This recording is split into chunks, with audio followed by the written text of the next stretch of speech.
Le gâteau au yaourt et citron refroidissait sur la terrasse pendant que le soleil se couchait sur l'Atlantique, emportant avec lui l'espoir d'un téléphone qui sonnerait pour mes 70 ans. Je suis Colette, dentelière à la retraite, 70 ans tout juste fêtés. Ils pensent que je ne suis qu'une vieille solitaire face à l'océan, mais ils oublient que la marée ramène toujours ce qui nous revient de droit. Je me suis réveillée ce matin-là avec la poitrine gonflée d'une joie naïve, cette anxiété que l'on ressent enfant quand on attend son cadeau de Noël. Mais je ne voulais ni jouets, ni vêtements neufs, ni fêtes surprises. Je voulais juste entendre leur voix. 70 ans, c'est toute une vie. C'est une étape importante. Je me suis levée tôt. J'ai ouvert les fenêtres de ma villa face à l'océan à Biarritz. J'ai laissé l'air marin entrer et balayer la poussière des coins. La maison est grande, construite avec l'argent de chaque pièce de dentelle au fuseau que j'ai tissé de ces mains qui tremblent un peu aujourd'hui, mais qui n'ont jamais laissé manquer quoi que ce soit sur la table. J'ai préparé le café bien serré, j'ai mis mon rouge à lèvres nude que je gardais dans le tiroir, et j'ai enfilé ma robe de lin blanc. Je me suis regardée dans le miroir et j'ai vu les rides, chacune racontant une histoire de sacrifice. J'ai élevé Olivier, Mathilde et Julien seuls. Après que leur père soit parti en mer et ne soit jamais revenu, emporté par une tempête ou par une autre femme, je n'ai jamais su vraiment. Ce que je sais, c'est que le poids du monde est resté sur mes épaules, et je l'ai porté en souriant pour qu'ils ne sentent pas le choc. J'ai fait le gâteau qu'ils adoraient dans leur enfance, ce gâteau au yaourt et citron bien moelleux. J'ai dressé la table sur la terrasse. J'ai mis 4 assiettes, 4 fourchettes, 4 serviettes en tissu brodé par moi, et je me suis assise pour attendre. L'horloge du salon battait les secondes dans un rythme qui semblait marteler dans ma tête. 9 heures, 10 heures, midi. Le portable était là à côté du vase de fleurs, avec la batterie chargée et le volume au maximum. J'ai pris l'appareil une dizaine de fois pour vérifier le signal. Il y en avait. Internet fonctionnait parfaitement. J'ai ouvert l'application de messages et j'ai vu le statut en ligne sous le nom de chacun d'eux. Olivier, mon aîné, est ingénieur à Bordeaux. J'ai vu dans son statut une photo d'un déjeuner d'affaires, un plat chic avec des traits de sauce. Mathilde, ma cadette, celle qui a toujours été la plus attachée, avait posté des vidéos à la salle de sport en se plaignant de son entraînement. Julien, le petit dernier, mon chouchou devenu avocat, postait des photos d'un apéro entre amis, célébrant le week-end. Il était 15 heures quand la première larme est tombée sur l'assiette vide. Il n'avait pas oublié quel jour c'était. Personne n'oublie l'anniversaire de sa mère, surtout une date ronde. Ils avaient choisi de ne pas appeler. La priorité était ailleurs. Leur vie, construite sur les fondations que j'ai payées avec mes yeux fatigués de temps brodés à la lumière de la lampe, était trop importante pour être interrompue par un bon anniversaire, maman. L'après-midi s'est terminé et le doré du soleil est devenu un violet triste à l'horizon. Le bruit des vagues, qui a toujours été ma berceuse, ressemblait à une lamentation. Quand la nuit est arrivée complètement, apportant ce vent froid qui glace l'âme, j'ai compris. Il n'y aurait pas d'appel, pas de message, pas même un audio de 5 secondes. Le gâteau restait intact au centre de la table. Je me suis levée lentement, sentant mes articulations me faire plus mal que d'habitude. La douleur émotionnelle a un poids physique. J'ai pris une bougie que j'avais dans le tiroir de la cuisine, une bougie ordinaire de celle qu'on utilise quand il y a une coupure d'électricité. Je l'ai plantée au milieu du gâteau. J'ai allumé l'allumette. La flamme a tremblé avec le vent de l'océan. Joyeux anniversaire, Colette. J'ai chanté doucement d'une voix étranglée pour que personne ne l'entende à part Dieu et l'océan. En ce jour qui t'est cher, beaucoup de bonheur. J'ai soufflé la bougie et la fumée est montée, emportant mes dernières illusions. J'ai pleuré comme je n'avais pas pleuré depuis mon veuvage. J'ai pleuré à sangloter avec la tête posée sur la table en bois froid. Ce n'était pas de la colère, c'était une tristesse profonde, un trou dans la poitrine où vivait autrefois la certitude d'être aimé. Le lendemain est arrivé gris, en accord avec mon état d'esprit. Je suis entrée dans la maison, je me suis lavé le visage et j'ai regardé le portable une fois de plus. Rien, aucune notification manquée. Leur silence criait dans la maison vide. C'est à ce moment-là, en regardant l'écran noir de l'appareil, que quelque chose a changé en moi. La tristesse de la veille a commencé à sécher, durcissant comme de l'argile au soleil. J'ai toujours été une femme d'action. Personne ne construit le patrimoine que j'ai construit en pleurant dans les coins. J'ai commencé en vendant de la dentelle sur la plage avec un panier sous le bras et j'ai fini propriétaire de 3 boutiques d'artisanat et propriétaire de la moitié des terrains de ce lotissement en bord de mer. Ils savaient que j'avais de l'argent, bien sûr, mais ils n'ont jamais su combien. J'ai toujours été discrète. Maman garde un peu d'argent à la banque, je disais. Ils croyaient que c'était juste assez pour mes médicaments et les courses. Je suis allée dans ma chambre et j'ai ouvert le fond secret de l'armoire ancienne. J'en ai sorti le dossier de documents, extraits bancaires, actes notariés, titres, des papiers que je ne regardais pas avec attention depuis des mois. Parce que dans ma tête, tout cela était pour eux. Ma succession, l'avenir de mes petits-enfants qui venaient à peine me voir. Ils voulaient la guerre. Ils l'auraient, mais ce ne serait pas une guerre de cris, ce serait une leçon silencieuse, tissée point par point, comme une dentelle au fuseau compliqué que seules des mains expertes savent défaire. Mais avant de continuer, vérifiez si vous êtes déjà abonné à la chaîne et dites-nous en commentaire de quelle ville ou pays vous nous regardez. Nous aimons beaucoup savoir jusqu'où nos histoires voyagent. Je suis allée dans ma chambre et j'ai ouvert le double fond de l'armoire ancienne en jacaranda. J'en ai sorti le dossier de documents, les extraits bancaires, les actes de propriété, les titres du trésor, des papiers que je ne consultais pas depuis des mois parce que dans ma tête, tout cela était pour eux. J'ai commencé à additionner. J'ai pris la vieille calculatrice à gros boutons et j'ai fait le total. Le montant final m'a fait écarquiller les yeux. Les intérêts composés avaient travaillé en silence pendant que je vieillissais. J'avais une petite fortune, assez d'argent pour voyager 3 fois autour du monde, pour acheter un appartement de luxe à Bordeaux, pour faire ce que je voulais. Et moi ici en train de manger un gâteau rassis et de pleurer pour des gens qui ne me consacrent pas une minute. J'ai passé les 2 mois suivants dans un silence absolu. Je n'ai pas appelé pour demander comment ils allaient. Je n'ai pas envoyé de message de bonjour dans le groupe de famille. Je suis sortie du groupe, tout simplement. Aucun d'eux ne l'a remarqué la première semaine, ni la deuxième. Pendant ce temps, j'ai commencé à vivre. Je suis allée chez le coiffeur et j'ai coupé mes cheveux courts, modernes. Mais le plus important a été ce que j'ai fait chez le notaire. Je suis allée à l'étude notariale de Bayonne, où je savais que beaucoup de choses se passaient. L'avantage d'avoir 70 ans et d'avoir vécu toute sa vie dans la région, c'est qu'on connaît les bonnes personnes. Le notaire, M. Moreau, était le petit ami d'une de mes cousines il y a 50 ans. Il m'a reçu avec un café et un sourire jaune, ne comprenant pas ce que Madame Colette, la dentelière, faisait là si tôt.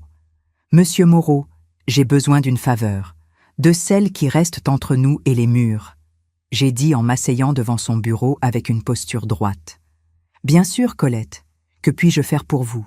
Je veux consulter le fichier des propriétés et des dettes enregistrées au nom de mes 3 enfants, Olivier, Mathilde et Julien. » Il a écarquillé les yeux derrière ses lunettes épaisses.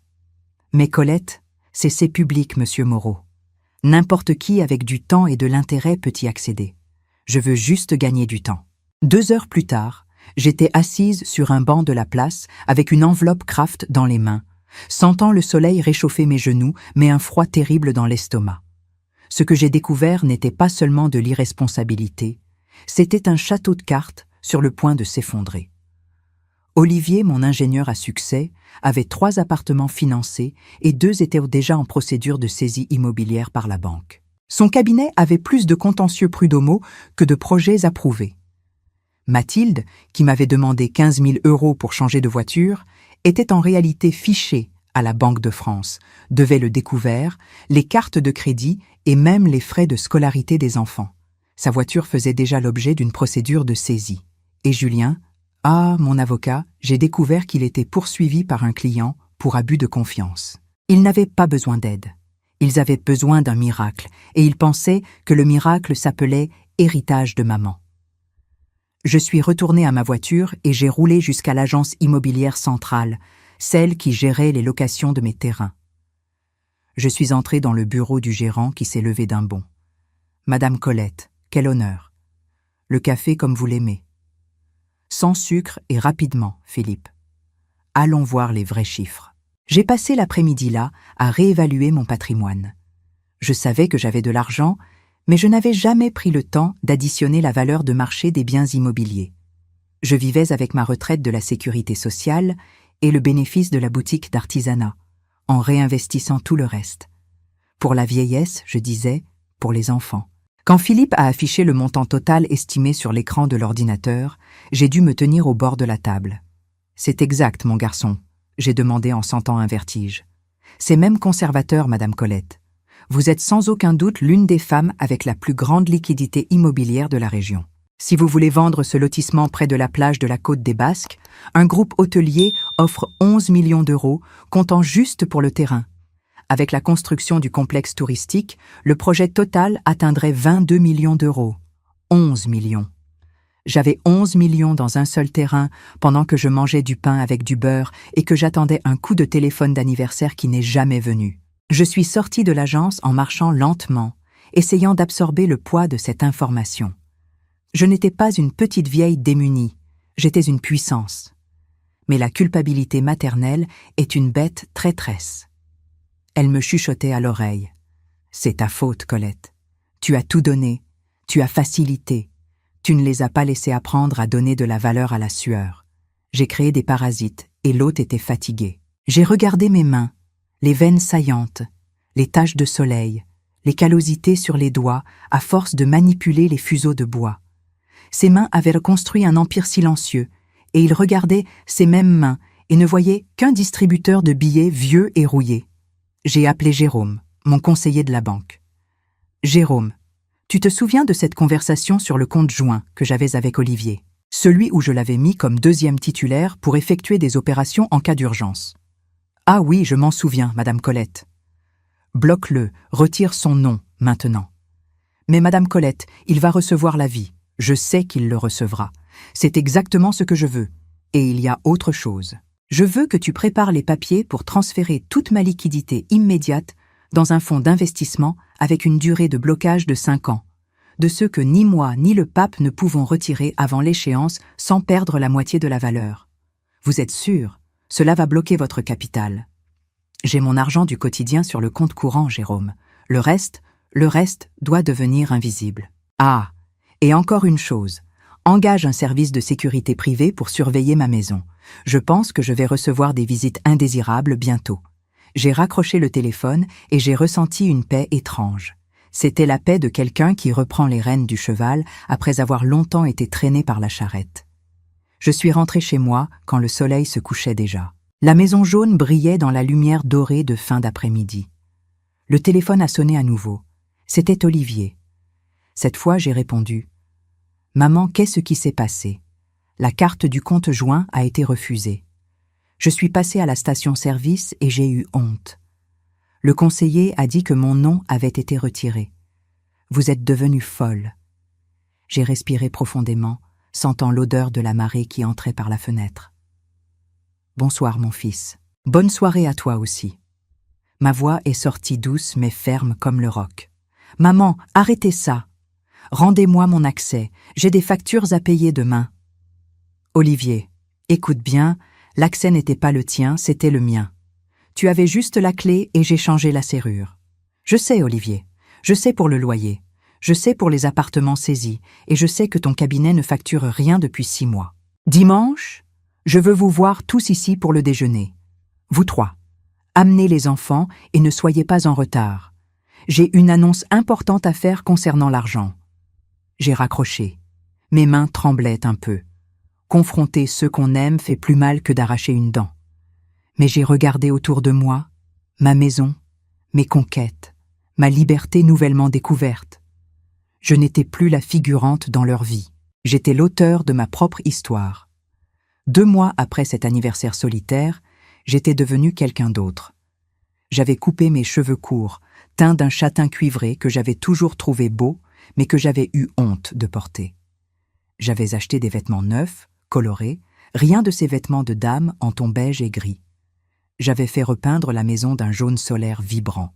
J'avais commencé à fréquenter un club de lecture à la médiathèque municipale et je m'étais lié d'amitié avec Brigitte et Monique, 2 veuves dégourdies qui voyageaient tous les mois. La solitude, qui semblait auparavant une punition, était devenue liberté. J'étais sur la terrasse, en train de lire un livre et de boire un verre de vin blanc de Entre-deux-Mers bien frais, une habitude nouvelle que j'avais acquise quand le téléphone a sonné. Le nom brillait sur l'écran. Mathilde, ma fille. Mon cœur a fait un bond. Je ne vais pas mentir.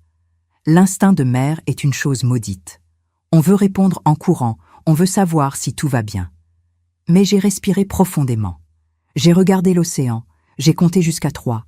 J'ai laissé sonner 5 fois avant de faire glisser mon doigt sur l'écran. Allô. Ma voix est sortie calme, tranquille. Maman, Dieu merci, vous avez répondu. La voix de Mathilde était stridente, accélérée. Aucun bonjour maman, aucun tu vas bien. Elle est venue directement avec l'urgence de quelqu'un qui pense que le monde tourne autour de son nombril. Vous avez disparu, vous êtes sorti du groupe, vous n'envoyez plus de messages. Il s'est passé quelque chose, le portable est cassé. Non, ma fille, le portable va très bien. Je vais très bien, j'ai répondu en sirotant mon vin. Ah, tant mieux. Écoute maman, je n'ai pas beaucoup de temps, je suis dans une course folle ici. Le truc c'est ça. Olivier m'a dit que vous devez avoir de l'argent de côté de la vente de ces vieilles dentelles. C'est qu'il y a une opportunité à ne pas manquer de changer de voiture, tu vois. La mienne a déjà 10 ans, elle se dévalorise. Et Marc a accidenté la sienne. Bref, j'ai besoin de 15 000 €. Urgent. Demain matin, je dois donner la compte. J'ai fermé les yeux une seconde. 15 000.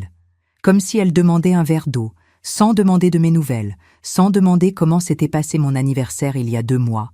Juste la certitude arrogante que la banque de maman était toujours ouverte. 15 000, j'ai répété en testant le son des mots. Oui, maman, 15 000. Après, on verra comment te rembourser. Tu n'utilises même pas l'argent de toute façon.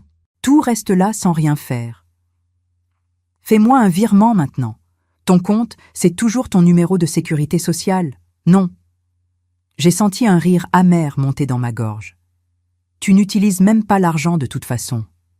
Ils pensaient vraiment que j'étais déjà morte de mon vivant, que je n'étais qu'une gardienne de leur héritage. Mathilde, j'ai commencé en utilisant ce ton de voix que j'utilisais quand elle était enfant et faisait des bêtises. Quoi, maman? Tu vas me dire que tu n'as pas. Olivier a dit que tu avais. Ne me raconte pas d'histoire, c'est urgent.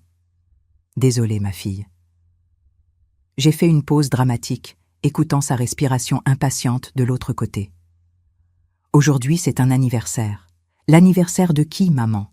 De quoi tu parles? Elle a soufflé. Aujourd'hui, c'est l'anniversaire de ma nouvelle vie, Mathilde, et c'est moi qui choisis le cadeau. J'ai raccroché le téléphone sans attendre la réponse. Le son de l'appel terminé s'est mélangé au bruit des vagues qui se brisaient sur le sable. L'appareil a recommencé à sonner immédiatement. C'était elle, puis Olivier, puis Julien. Le trio au complet, enfin réuni, non pas par amour, mais par le désespoir d'entendre un non. Le portable sur la table basse semblait un cafard fou, vibrant et tournant tout seul à chaque nouvel appel. Le mode silencieux empêchait le bruit, mais la lumière de l'écran clignotait dans la pièce sombre comme un phare d'alerte. Il était 6 heures du matin. J'étais déjà debout avec ma tasse de café fumante dans les mains, observant cet appareil avoir une crise de nerfs. 142 messages sur WhatsApp, 35 appels manqués. Le groupe de famille, celui-là même dont j'étais sortie, avait été recréé en urgence avec le nom urgent maman. Il m'avait rajouté. Je n'ai pas ressenti de peur, ni cette angoisse d'autrefois. J'ai ressenti une curiosité froide, clinique. Je me suis assise dans le fauteuil, j'ai mis mes nouvelles lunettes de lecture, monture rouge, bien moderne, et j'ai commencé à lire les messages sans les ouvrir, juste par la barre de notification pour ne pas leur donner la satisfaction des coches bleues. Maman répond. Il s'est passé quelque chose. Olivier, vous avez bu. C'était quoi ça au téléphone? Mathilde. Madame Colette, c'est moi, Julien. Mathilde pleure ici. Appelez-nous. Julien. Ils n'étaient pas inquiets pour ma santé. Ils étaient paniqués par mon changement. La brebis s'était transformée en loup et le troupeau était confus. J'ai décidé que je ne répondrais pas encore. J'ai pris mon bain, j'ai mis un pantalon de lin beige et une chemise de soie vert émeraude. Rien de robe de rester à la maison. J'ai pris mon sac, la clé de la voiture, une berline grise que je gardais impeccable malgré le peu d'usage, et je suis sortie. Le téléphone a sonné à nouveau. C'était Olivier. Cette fois, j'ai répondu « Maman, s'il vous plaît, c'est sérieux. » L'usurier me met la pression. C'était celle de Mathilde. Elle avait enfin avoué. Ce n'était pas un changement de voiture, c'était un usurier. Mon cœur s'est serré, bien sûr. Aucune mère ne veut voir sa fille dans les mains d'un bandit. Mais si je donnais les 15 000 maintenant, la semaine prochaine ce serait 30 000, le mois prochain 50 000. Je ne ferais que retarder le naufrage et couler avec eux. J'avais besoin d'un plan, pas une vengeance, parce qu'une mère ne se venge pas de son enfant, mais une leçon magistrale, de celle que la vie enseigne d'une main lourde, mais que moi, avec mes ressources, je pouvais administrer avec une précision chirurgicale. J'ai appelé Jérôme, mon conseiller de la banque. « Jérôme, tu te souviens de cette conversation sur le compte joint que j'avais avec Olivier ?»« Ah oui, je m'en souviens, Madame Colette. Bloque-le, retire son nom maintenant. »« Olivier, écoute bien, l'accès n'était pas le tien, c'était le mien. Tu avais juste la clé, et j'ai changé la serrure. Mais pourquoi ? Pourquoi vous faites ça ? C'est à cause de l'anniversaire. C'est une vengeance. Quelle chose puérile. Ce n'est pas une vengeance, mon fils. C'est de l'éducation. Celle que j'ai oublié de donner quand tu avais 10 ans. Je te la donne maintenant à 45 ans. Maman, vous n'avez pas idée. Je dois le loyer du cabinet. Je sais, Olivier. Je sais pour le loyer.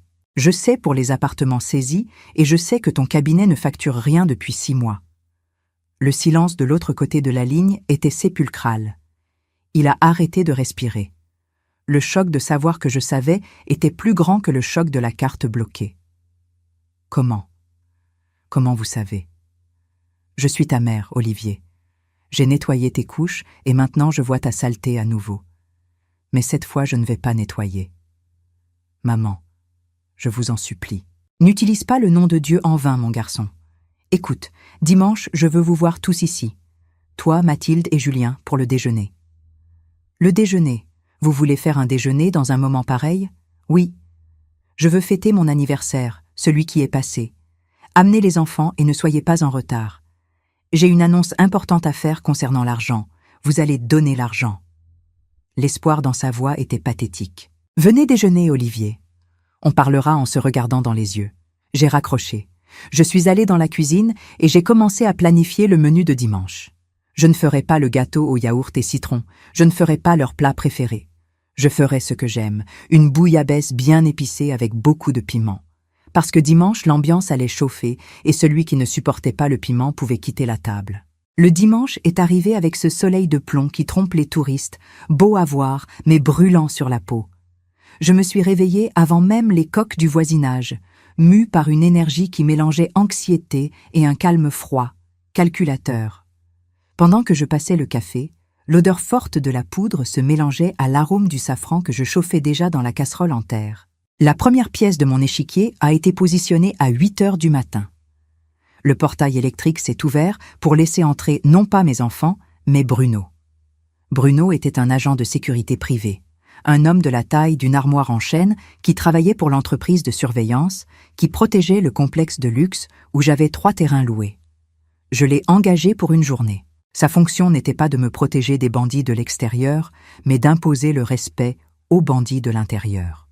« Bonjour, Madame Colette », il a dit avec cette grosse voix qui fait trembler le sol. « Où voulez-vous que je reste ?»« Bonjour, mon garçon. Reste au portail. Je veux que tu ouvres la porte de leur voiture. Salue-les, sois poli, mais reste visible. Je veux qu'ils sentent que pour entrer ici aujourd'hui, les règles ont changé. » Il a hoché la tête sérieusement et a pris son poste. J'ai dressé la table dans la salle à manger, pas sur la terrasse. La salle à manger, avec cette lourde table en bois sombre que j'avais héritée de ma mère, avait un air de tribunal. J'ai mis la nappe de lin écru, les assiettes en céramique lourde et les couverts en argent que je passais toute l'année à polir et qu'ils ne remarquaient même pas. Je n'ai pas mis de fleurs. Au centre de la table, j'ai laissé seulement un pichet avec de l'eau glacée et discrètement positionné à côté de ma place en bout de table, l'enveloppe Kraft. Il était 11h30 quand la première voiture est apparue dans le virage du chemin de terre. C'était Olivier. Sa voiture, un 4x4 noir qu'il exhibait comme un trophée, était sale de poussière. Il s'est arrêté au portail, a klaxonné ce coup court et autoritaire comme toujours. Le portail ne s'est pas ouvert. J'ai vu sa tête de confusion à travers la vitre. Il a klaxonné à nouveau. Plus long. Rien. Alors Bruno est sorti de la guérite improvisée, a marché lentement jusqu'à la fenêtre du conducteur et a fait signe de baisser la vitre. Je n'ai pas pu entendre ce qu'ils ont dit, mais j'ai vu l'expression de mon fils changer d'impatience à stupéfaction. Bruno a vérifié un bloc-notes que je lui avais donné juste avec leurs noms écrits, uniquement pour faire la mise en scène, et a ouvert le portail manuellement. Le théâtre était monté. Juste derrière est venue Mathilde, dans sa voiture populaire qui avait déjà le pare-choc attaché avec du fil de fer, et Julien dans une voiture de transport avec chauffeur. Apparemment, son véhicule avait déjà été récupéré, ou il avait peur de conduire et d'être arrêté à un contrôle. Quand ils sont entrés dans le salon, l'odeur de la bouillabaisse prenait déjà possession de tout. J'étais assise dans mon fauteuil, avec un éventail dans la main, en le balançant doucement, vêtue d'un ensemble de soie vert émeraude que j'avais acheté dans la boutique de la ville voisine. Maman. Mathilde a été la première à parler en s'arrêtant à la porte du salon. Elle a regardé mes cheveux courts, les vêtements chics, la maison peinte en jaune dehors. Quoi? Qu'est-ce qui se passe? Qui est ce gorille au portail? Bonjour à toi aussi, ma fille, j'ai répondu sans me lever. J'ai pointé l'éventail vers les chaises. Asseyez-vous, le déjeuner va être servi. Maman, on a besoin de parler sérieusement. Olivier est entré en trombe avec le front en sueur et la cravate desserrée, malgré le dimanche. C'est quoi cette clownerie de bloquer mon compte? Et ce vigile? Vous êtes menacé. Menacé. J'ai lâché un rire court. Non, mon fils, je suis prévenu. Et le compte n'est pas le tien, tu te souviens? On a déjà eu cette conversation. Mais maman, Julien, toujours le conciliateur faux, a essayé d'intervenir en s'approchant pour me faire la bise. J'ai tourné légèrement le visage, offrant ma joue froide. Vous êtes superbe. Vous avez changé de look, c'est moderne. Merci, Julien. On change quand on en a marre d'être la même chose, n'est-ce pas? Asseyez-vous. Ils se sont regardés. Cet échange de regards que les frères et sœurs font quand ils combinent quelque chose dans le dos des parents. Je connaissais chaque clin d'œil, chaque haussement de sourcils. Leur plan était évident, m'amadouer, dire qu'ils étaient inquiets pour ma santé mentale et sortir d'ici avec des chèques signés. J'ai servi la bouillabaisse. La vapeur est montée chargée de safran et de piment de Cayenne. De la bouillabaisse. Mathilde a fait la grimace. « Maman, vous savez que j'ai une gastrite et Olivier ne mange pas de coriandre. Dans ma maison, on mange ce que la maîtresse de maison sert, j'ai dit en me servant mon propre assiette généreusement. Ou on ne mange pas. Le choix est libre, ainsi que la faim. » Le silence à table a été rompu seulement par le bruit des couverts. Ils ont mangé. La faim et la peur de me contrarier ont parlé plus fort. J'ai vu Olivier suer avec le piment, en essuyant son front avec la serviette de lin à chaque bouchée. Mathilde picorait les morceaux de poisson en évitant le bouillon. Julien mangeait vite, nerveux. « C'est délicieux, maman. » Julien a menti. Tant mieux. Le secret, c'est le temps de cuisson. Tout dans la vie a besoin de temps pour développer la saveur. Et de patience, chose que vous n'avez jamais eue. J'ai posé mes couverts dans mon assiette, j'ai essuyé mes lèvres et j'ai croisé les mains sur la table. Le moment était venu. Ils étaient nourris, mal à l'aise et anxieux. Alors j'ai commencé, voix basse et ferme. « Vous êtes venus chercher l'argent. » Ils se sont agités sur leurs chaises. Olivier a pris les devants comme le chef de famille qu'il pensait être. « Ce n'est pas seulement pour l'argent, maman.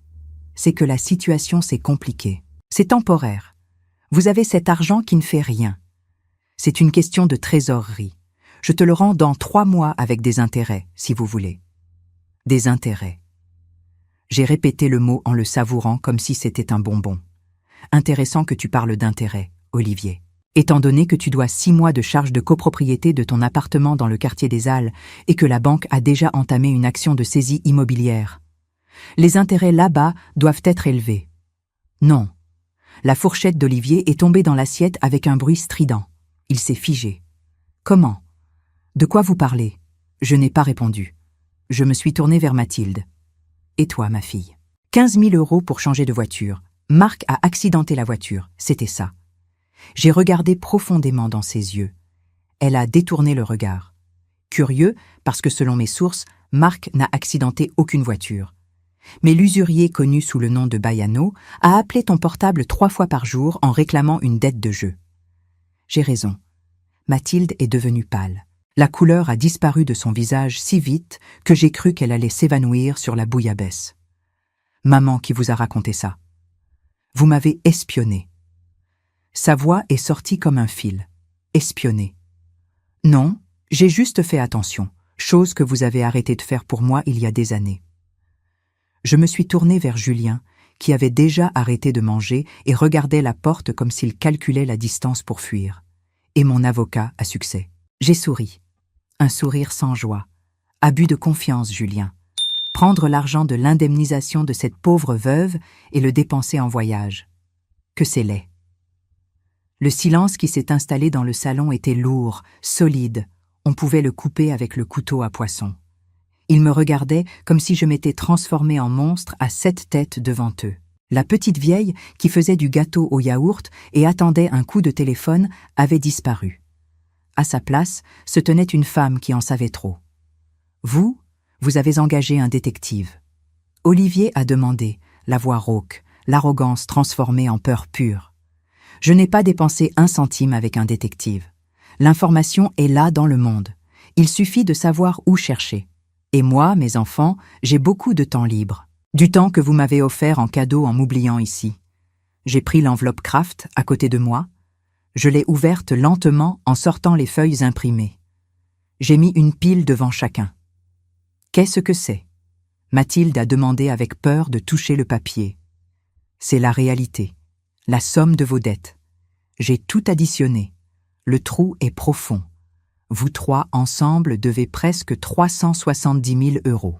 Et ça sans compter les intérêts de l'usurier de Mathilde qui augmentent pendant qu'on parle. Ils ont regardé les papiers. J'ai vu le choc dans leurs yeux en voyant leur vie financière, ratée exposée sur une feuille de papier imprimée par la mère qu'ils pensaient être une paysanne ignorante. « Maman, vous avez cet argent. » Julien a demandé presque en pleurant. Le masque du bon garçon est tombé complètement. Si vous payez, je promets. Je jure que je rends chaque centime. Je peux être emprisonnée, maman. Je peux perdre mon inscription au barreau. Et Mathilde peut perdre ses jambes si elle ne paie pas ce Bayano. J'ai complété froidement. Et Olivier va perdre son appartement et sa pose de riche. Je me suis levée de la chaise et j'ai marché jusqu'à la fenêtre. Bruno continuait là dehors. Immobile, une statue de sécurité. J'ai l'argent, j'ai dit dos à eux. J'ai entendu le soupir de soulagement collectif. J'ai beaucoup plus que ça. Je me suis retournée lentement. Mais je ne vais pas vous donner 1 centime. Le nom a résonné dans le salon. C'était comme une gifle. Quoi ? Mathilde a crié en se levant. Vous voulez nous voir détruits. C'est ça. C'est une vengeance parce qu'on n'a pas appelé pour votre anniversaire. Maman, je vous en supplie, je cours un risque de mort. Assieds-toi, Mathilde. Ma voix a tonné. Elle s'est assise effrayée. Je n'avais jamais élevé la voix avec eux depuis qu'ils étaient enfants. Ce n'est pas une vengeance, c'est une affaire. J'ai marché de retour vers la table et j'ai appuyé mes mains sur le bois. Je vais payer vos dettes. J'ai lâché la phrase et j'ai vu les épaules se détendre. Calme, je n'ai pas fini. Je vais payer, mais je ne vais pas vous donner l'argent en main. Je vais racheter les dettes. Comment ça ? Julien a froncé les sourcils, le cerveau d'avocat essayant de traiter. Simple, je paie la banque, l'usurier et la veuve, et vous vous mettez à me devoir à moi. Mais ce ne sera pas une dette de mère à fils, sans échéance et sans intérêt. Ce sera documenté avec des garanties. Quelle garantie ? Je n'ai rien. Mathilde a gémi. Vous avez votre force de travail. Vous allez signer un terme en passant votre part de la maison du père à mon nom comme garantie de paiement. La proposition est la suivante. Je nettoie votre nom. En échange, vous allez travailler pour moi. Travailler pour vous en faisant quoi ? De la dentelle. Mathilde a lâché un rire nerveux et moqueur. Non, ma fille. Tu n'as ni talent ni patience pour la dentelle. Tu vas gérer le stock de mes 3 boutiques avec horaire d'entrée et de sortie en pointant. Olivier va superviser les travaux de rénovation des auberges que j'ai l'intention de construire sur mes terrains. Et Julien. Julien va s'occuper de la partie bureaucratique de la régularisation de ses biens immobiliers. Tout sous ma supervision stricte. Et si on n'accepte pas ? Olivier a défié. J'ai marché jusqu'à la porte du salon et je l'ai ouverte, laissant le vent de l'océan entrer. Le portail est ouvert. Vous êtes libre de partir et libre d'expliquer à la banque, à l'usurier et au juge pourquoi vous n'avez pas d'argent. Le déjeuner est terminé. Je suis resté là debout en tenant la porte. Le son des vagues qui se brisaient sur la plage remplissait le silence tendu du salon. Ils se regardaient, évaluant les options. D'un côté, l'humiliation d'obéir à la mère qu'ils avaient méprisée. De l'autre, la ruine totale, la prison, la violence. Je savais ce qu'ils choisiraient. Les rats acculés n'attaquent pas le chat s'ils voient un morceau de fromage, même s'il est dans une souricière. Julien a été le premier à baisser la tête. « Où est ce que je signe, maman ?» Le lundi est arrivé avec un goût de fiel pour mes enfants et une odeur de café frais pour moi. À 7 heures du matin pile, j'ai garé ma voiture devant l'étude d'avocat, où nous avions convenu de signer les papiers. Ils étaient déjà là. La peur a le pouvoir de rendre les gens ponctuels. Une vertu que j'ai essayé d'enseigner avec amour et j'ai échoué, mais que la menace de la ruine a enseigné en 24 heures. Ils ont tout signé sans vraiment lire. Julien, qui est avocat, a même essayé de parcourir les clauses des yeux, mais ses mains tremblaient tellement que je doute qu'il ait compris une ligne. Le contrat était clair. Je prenais en charge les dettes, je nettoyais leurs noms, et en échange, ils me devaient des heures de travail et la garantie des biens futurs. C'était une servitude volontaire, la seule corde capable de les sortir du puits. Et maintenant, maman. Mathilde a demandé en rangeant la copie du contrat dans son sac de marque contrefaite, avec les yeux gonflés de quelqu'un qui n'a pas dormi. L'argent tombe sur le compte aujourd'hui. J'ai lâché un rire sec qui a fait que l'avocat, maître Bernard, me regarde avec respect. L'argent sur le compte. Vous n'avez rien compris. L'argent va directement au créancier. Pour vous, ce qu'il y a, c'est du travail. Et ça commence maintenant. Olivier, enlève cette cravate ridicule. Tu vas au chantier du lotissement Soleil Couchant. Mathilde, attache tes cheveux. Le stock de la boutique principale est en désordre et l'inventaire commence à 8 heures. Julien, tu viens avec moi. Nous avons des études notariales à visiter. Je les ai menées jusqu'à la porte. Le soleil était déjà haut et brûlait la peau. J'ai séparé le troupeau, chacun vers son enclos. La première semaine a été un spectacle d'horreur et de tentatives frustrées de mutinerie. J'ai suivi tout de près, comme un faucon surveillant la basse-cour. J'ai installé des caméras dans le stock de la boutique et je surveillais par portable Mathilde, essayant de soudoyer l'ancienne employée, Madame Rousseau, pour qu'elle fasse le travail lourd à sa place. Madame Rousseau, j'ai parlé par le haut-parleur du système de sécurité en faisant peur aux deux. Si Mathilde ne porte pas ses cartons de céramique toute seule, la déduction vient de votre salaire et le licenciement vient pour elle. Mathilde a regardé la caméra avec haine, a soufflé et a pris le carton. J'ai vu quand l'ongle Angèle s'est cassé. J'ai souri. L'ongle repousse. Le caractère, il faut le forger de force. Olivier a été plus difficile. Le deuxième jour, il a essayé de donner des ordres sur le chantier. Il a voulu changer le tracé d'un mur de soutènement que M. Dupont, avec 40 ans d'expérience, avait planifié. Pas ici, petit docteur, j'ai entendu M. Dupont raconter après. Votre mère a dit que celui qui commande ici, c'est le plan et moi. Monsieur prend l'appel ou prend la porte. Olivier a essayé de m'appeler furieux en disant qu'il était humilié. L'humiliation, c'est de voir les charges de copropriété et avoir l'huissier à la porte, mon fils. J'ai répondu tranquillement pendant que je vérifiais les extraits des investissements. Le travail honnête n'a jamais tué personne. Continue à creuser. Julien, le pauvre, a pensé qu'il s'en sortirait bien en s'occupant de la bureaucratie, mais je l'ai mis pour faire le travail d'agent administratif qu'il jugeait inférieur. File d'attente de banque, file d'attente d'études notariales, authentification de documents, recherche de certificats dans des archives poussiéreuses, rien de climatisation et d'audience chic. Il rentrait à la maison avec la rhinite qui le reprenait et la poussière des archives imprégnée dans le costume bon marché. Mais le véritable choc de réalité, le moment où la prise de conscience est tombée avec le poids d'une enclume, s'est produit le vendredi. J'ai convoqué les trois pour une réunion d'alignement. J'ai envoyé l'adresse par message. Ce n'était pas chez moi, ni à la boutique. C'était au centre de congrès de l'hôtel le plus luxueux de la région. celui qui se trouve à la pointe de la plage, où la nuitée coûte ce qu'il gagnait en 1 mois avant de faire faillite. Ils sont arrivés méfiants, mal habillés, en sueur de la semaine de vrai travail. La réceptionniste, impeccable, a fait la grimace devant les bottes sales de boue d'Olivier, mais a souri largement quand elle m'a vu arriver derrière eux. « Madame Colette, la direction vous attend déjà dans la salle présidentielle. »« Merci, ma chère. »« Ce sont mes stagiaires. Ils viennent avec moi. » Nous sommes entrés dans la salle de réunion. Une immense table en verre, des chaises en cuir, vue sur l'Atlantique bleu turquoise. Assis là se tenaient 4 hommes en costume gris, avec des têtes de gens qui font bouger le PIB du département, et une femme élégante avec une tablette dans la main. Quand je suis entré, tous se sont levés. « Colette, quel plaisir de vous revoir !» a dit le plus âgé en me tendant la main avec une révérence sincère. Nous étions impatients de finaliser les détails du complexe hôtelier. Mes enfants sont restés paralysés à la porte. J'ai pointé les chaises au fond de la salle, loin de la table principale. Asseyez-vous là et observez. Et s'il vous plaît, en silence. La réunion a commencé. Et c'est là, pendant ces 2 heures, que le masque de la vieille dentelière est tombé complètement pour révéler qui j'étais vraiment. J'ai projeté sur l'écran les plans du nouvel investissement. Ce n'était pas juste un terrain. J'entrais comme associé majoritaire dans la construction d'un complexe touristique écologique haut de gamme. Les terres étaient à moi, le capital initial était à moi, la vision était à moi.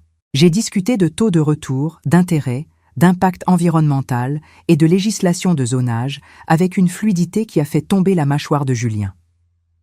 J'ai corrigé l'avocat du groupe hôtelier sur une loi municipale récente que je connaissais par cœur. J'ai questionné les ingénieurs sur les fondations en sol sableux en utilisant des termes techniques que j'avais appris en lisant et en observant, laissant Olivier bouche bée au fond de la salle. Il me voyait pour la première fois, non pas comme la mère qui sert le café, mais comme la matriarche qui commande l'empire. Quand les chiffres finaux sont apparus sur l'écran, des montants de l'ordre de 22 millions d'euros, j'ai entendu un soupir audible venant de Mathilde. Elle a couvert sa bouche avec sa main, les yeux écarquillés fixés sur la projection. Ils pensaient que j'avais un petit pécule. Ils ont découvert que j'étais la propriétaire de l'échiquier où ils n'étaient que des pions. Une fois la réunion terminée, j'ai signé les papiers avec mon stylo plume, j'ai serré des mains fermes et j'ai congédié les cadres. Nous sommes restés seulement nous 4 dans la salle immense et silencieuse. J'ai tourné la chaise pivotante pour les affronter. Ils semblaient plus petits, recroquevillés sur les chaises à haut dossier. Olivier était pâle.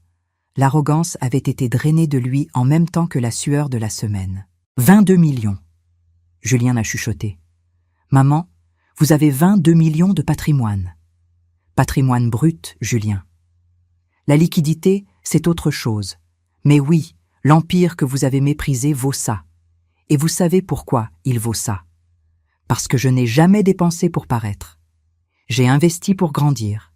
J'ai marché jusqu'à eux, le talon de ma chaussure claquant sur le sol en marbre. Vous avez passé toute votre vie à penser que vous étiez meilleur que moi parce que vous aviez un diplôme. Olivier avec sa bague d'ingénieur, Julien avec sa carte du barreau, Mathilde avec ses amis de la société. Vous regardiez mes dentelles et vous voyez un artisanat de vieille, mais chaque point de cette dentelle a payé vos études. Et chaque terrain que j'ai acheté pendant que vous dormiez a garanti qu'aujourd'hui, je puisse nettoyer la saleté que vous avez faite. Maman, on ne savait pas. Mathilde a commencé à pleurer.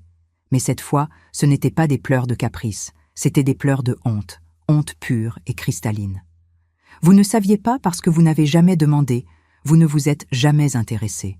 Pour vous, je n'étais que la source payeuse, le distributeur de billets sans code. J'ai continué. Olivier, tu as vu comment j'ai traité ces ingénieurs. Avec respect, mais avec fermeté.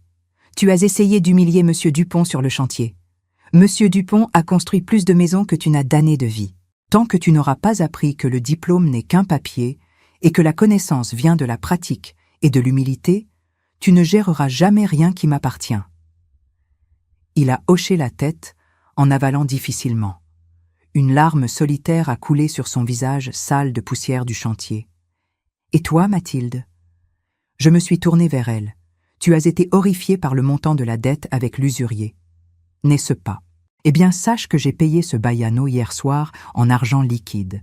Il m'a respecté plus qu'il ne te respecte. Tu sais pourquoi? Parce que j'honore ma parole. Toi, tu vis d'apparence. Tant que ta priorité sera l'ongle en gel et la voiture de l'année, tu continueras à être esclave de tes dettes. Je vais changer, maman. Je jure. Elle a sangloté. Jurer, c'est facile. Je veux voir lundi quand il faudra porter des cartons à nouveau. Et ne pense pas que tu seras gérante bientôt. Tu vas apprendre la valeur de chaque centime qui entre dans cette boutique. J'ai pris mon sac. La réunion est terminée. Vous pouvez rentrer chez vous. Le week-end est libre, mais lundi, le pointage est à 7 heures. Et Olivier, si tu arrives en retard ne serait-ce qu'une minute, je déduis du montant que je suis en train de solder de ta dette. Maman, Julien m'a appelé quand j'étais déjà à la porte. Vous allez nous laisser tout ça un jour. Je me suis arrêtée. La question a flotté dans l'air. La cupidité était encore là cachée, mais maintenant mélangée à la peur. L'héritage n'est pas un droit, Julien, c'est une conquête. De la façon dont vous êtes aujourd'hui, si je mourais demain, je laisserai tout à une fondation caritative et à Monsieur Dupont. Vous n'auriez pas la compétence pour gérer un stand de hot-dog, encore moins mon patrimoine. Ils ont frémi. La possibilité réelle de perdre la poule aux œufs d'or a frappé fort. Mais j'ai continué en adoucissant la voix seulement d'1 millimètre. Si vous prouvez que vous êtes devenus des gens bien, si vous montrez que vous avez une colonne vertébrale et pas seulement de la cupidité, qui sait, l'avenir on le construit comme la dentelle au fuseau, point par point. Et si ça fait des nœuds aveugles, on coupe et on recommence. Je suis sortie de la salle sans regarder en arrière. Je les ai laissés là, en train de digérer le choc, petits devant la vue panoramique de l'Empire qu'ils avaient presque perdu par pure stupidité. Je suis descendue par l'ascenseur panoramique en sentant une légèreté que je ne ressentais pas depuis des décennies. J'avais repris le contrôle. Ils n'étaient plus mes enfants gâtés, ils étaient mes employés, ils étaient mes débiteurs. Et pour la première fois de leur vie, ils me regardaient avec la crainte respectueuse qu'on doit avoir devant une force de la nature. L'odeur de ciment frais mélangé à l'air marin m'a toujours semblé être le parfum du progrès. Mais aujourd'hui, 1 an après cette réunion fatidique à l'hôtel, elle a l'odeur de la victoire. Je suis assise sur le banc en bois qu'Olivier a construit de ses propres mains sous l'ombre de l'amandier dans le jardin. Mes mains, autrefois occupées seulement avec les fuseaux, tiennent maintenant une tablette où je suis le chiffre d'affaires des boutiques et l'avancement du chantier du complexe touristique qui est enfin en phase de finition. Je n'ai pas eu besoin d'engager un autre ingénieur. Mon fils, celui qui pensait que l'ingénierie se faisait de l'intérieur d'un bureau avec climatisation, a appris que la théorie ne tient debout que si le mortier a le bon mélange. Au début, c'était une guerre. Il rentrait à la maison avec les mains écorchées, se plaignant du dos, maudissant Monsieur Dupont et moi dans ses pensées. Mais la nécessité est une professeure sévère. Quand il a compris que je n'allais pas céder, que son salaire était le minimum et que le reste allait pour solder la dette que j'avais rachetée, la clé a tourné. Aujourd'hui, j'ai vu Olivier discuter avec un fournisseur de verre, non pas avec arrogance, mais avec connaissance. Il savait le prix, il savait la qualité, il savait le délai. Il était sale de poussière, avec la botte usée, mais je ne l'avais jamais entendu aussi homme. Ce garçon gâté en costume brillant est mort dans la première bétonnière qu'il a dû aider à porter. Un professionnel est né qui honore enfin le diplôme qu'il a accroché au mur. Mathilde. Ah, Mathilde, la première semaine à la boutique a été un enfer. Elle a cassé des vases, a maltraité une cliente, a pleuré dans les toilettes. J'ai dû déduire de son salaire chaque préjudice.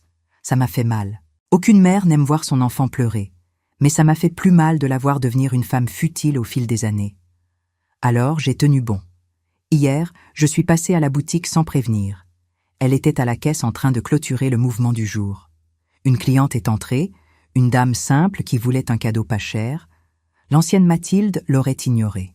La Mathilde d'aujourd'hui l'a servie avec un sourire, a emballé avec soin et a même offert un café. Quand elle m'a vue, elle n'a pas demandé d'argent. Elle m'a montré le rapport de vente avec de la fierté dans les yeux. « Maman, on a atteint l'objectif de la semaine. Je pense qu'on peut renégocier ce lot de nappes brodées avec les dentelières de la coopérative. Si on paie comptant, on obtient une réduction, elle a dit avec un crayon coincé dans le chignon désordonné. Elle a découvert que gagner son propre argent donne un plaisir que dépenser l'argent des autres ne donnera jamais. Les ongles en gel sont partis. Ils ont laissé place à des ongles courts et vernis par elles-mêmes. Mais la dignité qu'elle porte maintenant brille plus que n'importe quel vernis importé. Et Julien, mon petit dernier, mon avocat. Il a été celui qui a le plus souffert parce que l'orgueil intellectuel est le plus difficile à briser. Il a passé 6 mois à courir après des papiers à l'étude notariale, à prendre le bus, à manger sa gamelle froide. Mais le tournant s'est produit quand il a pris l'affaire de la régularisation foncière d'une communauté de pêcheurs voisine de mes terrains. C'étaient des familles qui pouvaient tout perdre. Il a plongé dans les livres, a passé des nuits blanches, non pas pour l'argent parce que je ne paierais pas de supplément, mais parce qu'il a vu l'injustice.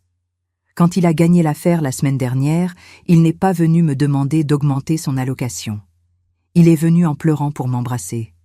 Maman, Madame Marie a pleuré quand j'ai remis l'acte de propriété. Elle a dit qu'elle allait prier pour moi. Pour la première fois, Julien a compris que la loi sert à protéger, pas à exploiter. Aujourd'hui, c'est le 15 à nouveau, exactement 1 an après cet anniversaire solitaire avec le gâteau au yaourt et citron et la bougie de secours. 71 ans. La date ronde est passée, la douleur est passée, et la cicatrice est restée juste pour me rappeler de ne plus jamais me diminuer pour entrer dans la vie de qui que ce soit, même pas dans celle de mes enfants. Je me suis réveillée tôt comme toujours, mais je n'ai pas préparé la table. Je suis restée dans ma chambre à lire un peu en donnant du temps au temps. Je n'ai pas créé d'attente. L'attente est la mère de la déception et j'avais déjà appris cette leçon. S'ils appelaient, bien. S'ils n'appelaient pas, j'avais un complexe touristique à inaugurer et un vin frais au réfrigérateur. Mais à 8 heures du matin, j'ai entendu du bruit dans la cuisine. Odeur de café passée à l'instant, bruit d'assiette, rire bas. Mon vieux cœur de guerre a battu un peu plus vite. J'ai mis ma robe de chambre de soie, un luxe que je me permets maintenant sans culpabilité, et j'ai marché jusqu'au salon. La table était dressée, non pas avec ma nappe de lin, mais avec une nappe colorée que Mathilde a dû apporter de la boutique. Il y avait du gâteau, il y avait des gougères, il y avait des fruits et il y avait les 3. Quand ils m'ont vu, ils ont fait silence. Pas ce silence de peur du jour de la bouillabaisse épicée. C'était un silence de respect. « Bonjour, l'anniversaire », a dit Olivier en venant me faire la bise. La barbe a frotté mon visage. La main rugueuse a tenu la mienne avec fermeté. « Bon anniversaire, maman. »« Bon anniversaire, Madame Colette », a plaisanté Mathilde en me serrant fort. J'ai senti l'odeur de son parfum, mais aussi l'odeur de musc, de travail. « Joyeux anniversaire, maman. » Julien a complété avec les yeux embués. Je me suis assise en bout de table. Ils se sont assis autour. Il n'y avait pas de portable sur la table. Il n'y avait pas de précipitation. « On a un cadeau », a dit Mathilde en échangeant des regards complices avec ses frères. Elle m'a tendu une enveloppe.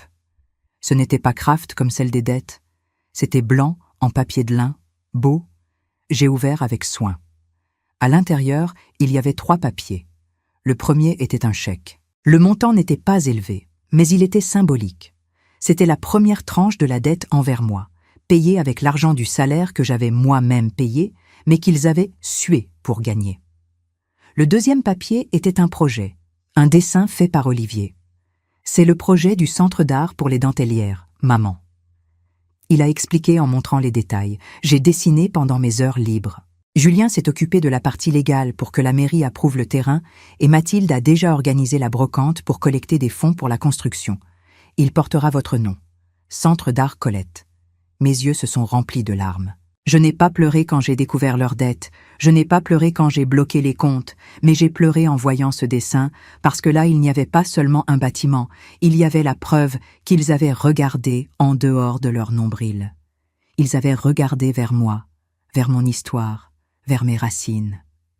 Et il y a encore une chose, a dit Julien en sortant un petit écrin de sa poche. À l'intérieur, il y avait un fuseau en or, un pendentif petit, délicat, suspendu à une chaîne fine. On l'a fait faire par l'orfèvre de la ville, il a dit, pour que vous n'oubliez jamais que c'est la dentelle qui a tenu cette famille et que c'est vous qui nous avez tissés à nouveau quand on s'était tous déchirés. J'ai mis le collier. Leur froid a touché ma peau, mais la chaleur que j'ai ressentie dans la poitrine était indescriptible. Nous avons pris le café en parlant de la vie, du chantier, de la boutique. Ils n'ont pas demandé d'argent. Ils ne se sont pas plaints du travail. Olivier a raconté une blague sur les maçons. Mathilde a parlé d'une tendance de mode. Julien a commenté la politique. Ils étaient adultes, ils étaient mes enfants, mais ils étaient enfin des personnes vraies. Après le café, ils ont dû partir. C'était lundi, jour de travail. « Monsieur Dupont me tue si j'arrive en retard aujourd'hui. On a le coulage de la dalle, » a dit Olivier en prenant la clé de la camionnette. « Je dois ouvrir la boutique. Madame Rousseau va chez le médecin aujourd'hui, » a dit Mathilde. « Et moi j'ai une audience, » a complété Julien. Ils m'ont embrassé et sont partis. Je suis restée à la porte en les regardant partir pour le combat. Pas le combat pour payer une voiture de luxe ou un voyage en Europe, mais le combat pour construire une vie qui valait la peine d'être vécue. Je suis rentrée et j'ai regardé la maison vide, mais elle ne semblait plus vide. Elle était pleine de promesses tenues. Je suis allée dans ma chambre et j'ai ouvert le coffre. J'ai pris le contrat qu'ils avaient signé un an auparavant. Ce contrat draconien plein de clauses dures qui me donnait le droit à tout ce qu'ils avaient. J'ai regardé les signatures tremblantes de ce jour de peur. J'ai marché jusqu'à la terrasse où la brise de l'océan soufflait fort. J'ai gratté une allumette. J'ai brûlé le contrat, feuille par feuille. J'ai laissé le feu consumer la dette légale. Les cendres ont volé, emportées par le vent en direction de l'océan. Ils n'avaient plus besoin d'un papier pour les obliger à être corrects, et je n'avais plus besoin d'un papier pour me sentir en sécurité. La dette était payée, non pas en argent, mais en caractère. Bien sûr, je ne leur dirai pas ça maintenant. Je les laisserai continuer à payer les traites, en sentant le poids de la responsabilité encore un peu. L'argent qu'ils me rendraient irait pour l'épargne de mes petits-enfants pour garantir que la prochaine génération n'aurait pas besoin de passer par ce que nous avons traversé, mais qu'elle ne serait pas non plus gâtée par la facilité. L'après-midi, je suis allée visiter le chantier du complexe. Olivier était là en haut d'un échafaudage en criant quelque chose à un aide. Quand il m'a vu en bas, il a fait un signe large, avec le bras tendu, salle de chaud. J'ai souri en retour. J'ai marché sur la plage en sentant le sable ferme sous mes pieds. À 71 ans, j'ai découvert que la vie ne se termine pas quand les enfants grandissent. Au contraire, elle recommence. J'avais construit un empire de briques et d'argent. Oui, mais ma plus grande construction avait été la réforme morale de 3 êtres humains que j'avais mis au monde. Je me suis arrêtée devant l'océan immense, le même océan qui avait entendu mes pleurs de solitude un an auparavant. Aujourd'hui, il n'entendait que mon silence de gratitude. Je n'étais plus la vieille oubliée. J'étais Colette, dentelière, femme d'affaires, mère, et surtout une femme qui avait appris que l'amour le plus fort n'est pas celui qui passe la main sur la tête, mais celui qui offre la main pour se relever après la chute. J'ai sorti le portable de ma poche. J'ai ouvert le groupe de famille, qui s'appelait maintenant Famille Colette. J'ai envoyé une photo de l'océan et j'ai écrit le contrat a été brûlé par le vent, mais les fondations que vous êtes devenues sont en pierre. Fiers de qui vous êtes devenus. Le dîner ce soir est à mes frais, mais c'est vous qui faites la vaisselle. J'ai rangé le portable et j'ai respiré profondément en remplissant mes poumons avec l'air salé de la liberté. La marée avait tourné et je pouvais enfin naviguer en eau tranquille.